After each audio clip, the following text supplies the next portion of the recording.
ప్రభువునందు ప్రియమైన దేవుని బిడ్డలారా, యేసయ్య నామములో హృదయ అంతరంగము నుంచి మీకు శుభవందనాలండి. 1 తెస్సలోనియులకు 5వ అధ్యాయం 16వ వాక్యం నుంచి చదువుకుని ఈ రోజు కొరకు మనము ప్రార్థన చేద్దాం.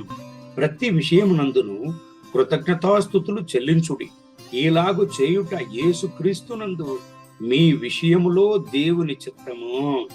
దేవుని బిడ్డలారా, మన విషయములలో దేవుని చిత్తము ఏమండి?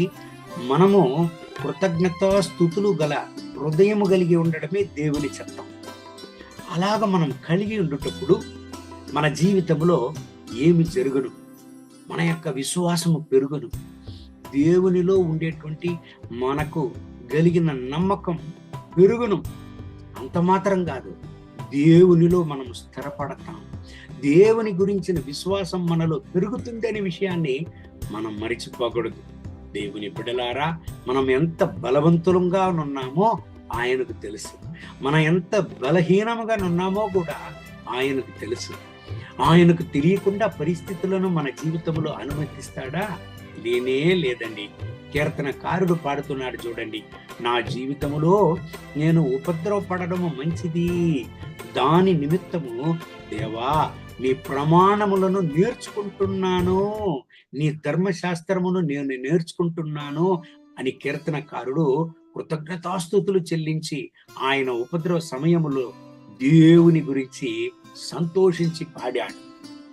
ఈనాటికి మన జీవితంలో కూడా దేవుడు ఎదురు చూసేది అదే. దేవుని బిడ్డలారా, ఏ పరిస్థితి అయినా చోలిపోకూడదు. దేవుని సన్నిధిలో కృతజ్ఞతాస్తుతులు గల హృదయము గల దేవుని బిడ్డలుగా దేవుని నామాన్ని హెచ్చించాలనే ఆయన మన నుంచి ఎదురు చూస్తున్నాడు. ప్రతి ఒక్క విషయమును గురించిను దేవుని నామాన్ని స్తుతించండి, గణపరచండి, కృతజ్ఞతాస్తుతులు చెల్లించండి. ఈ దేవుని వాగ్దానం బట్టి దేవుడు మిమ్మల్ని ఆశీర్వదించి ఈ రోజంతా మిమ్మల్ని నడుపును గాక. కళ్ళు మూసి ప్రార్థన చేద్దామండి. మహోన్నతమైన ప్రభువా, ఈ ఉదయకాల సమయంలో నా ప్రియమైన సహోదర సహోదరుల కొరకు ప్రార్థన చేస్తున్నాను. వీళ్ళని ఆశీర్వదించండి, మీ రక్తపు కోటలో దాచుకోండి. నా రాజా, ప్రతి ఒక్క విషయములోనూ మీ బిడ్డలను సాక్ష్యంగా నిలపండి. వీళ్ళ బలహీనతలను ఎరిగి ఉన్న దేవా, వీళ్ళను బలపరచండి, వీళ్ళ బలహీనతలను నిర్మూలించండి. మీ కృపా సన్నిధి ఈ బిడ్డలకు తోడుగా నీడగా ఉండునుగాక. మీ మహిమ ప్రసన్నతతో ఈ బిడ్డలను కూడా నింపండి, సహాయం చేయండి, దీవించండి. నా రాజా, వీళ్ళ అవసరతలంతా సంధించండి. నా రక్షక, మీ బిడ్డలు చోలిపోక బలపరిచి ప్రత్యేక విషయంలోను కృతజ్ఞతాస్తుతులు గల దేవుని బిడ్డలుగా మీ కొరకై సాక్ష్యంగా బిడ్డల్ని కూడా ప్రకాశింపజేయండి. మహిమ ఘనత స్తుతి మీకే.